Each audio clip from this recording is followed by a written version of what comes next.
भातार सखी गैले बाड़े पूना, देवरा सखी दुख देता दुगुना। जब से भातार सखी गैले बाड़े पूना, देवरा सखी दुख देता दुगुना। का हम बताई हल चलिया सखी रे, मल्ले बा देवरा दोनों गलिया सखी रे, कटले बा देवरा दोनों गलिया सखी रे। जब से भातार सखी गैले बाड़े पूना, देवरा सखी दुख देता दुगुना। का हम बताई हल चलिया सखी रे, मल्ले बा देवरा दोनों गलिया सखी रे, कटले बा देवरा दोनों गलिया सखी रे।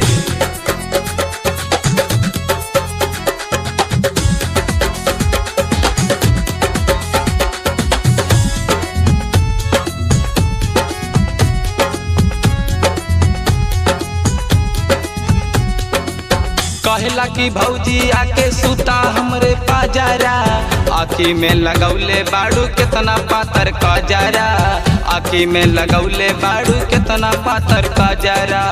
कहला कि भौजी आके सुता हमरे पाजरा, आखी में लगौले बाड़ू कितना पातर का जरा।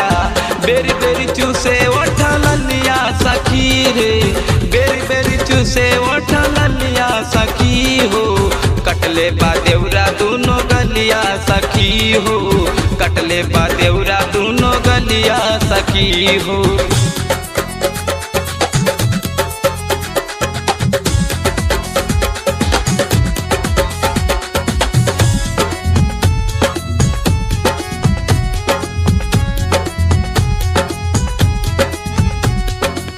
प्रदीप बेदर्दी पिया का हम बताई, छोटके देवरवा के देता समझाई, कुलदीप देवरवा के देता समझाई। प्रदीप बेदर्दी पिया का हम बताई, कुलदीप देवरवा के देता समझाई।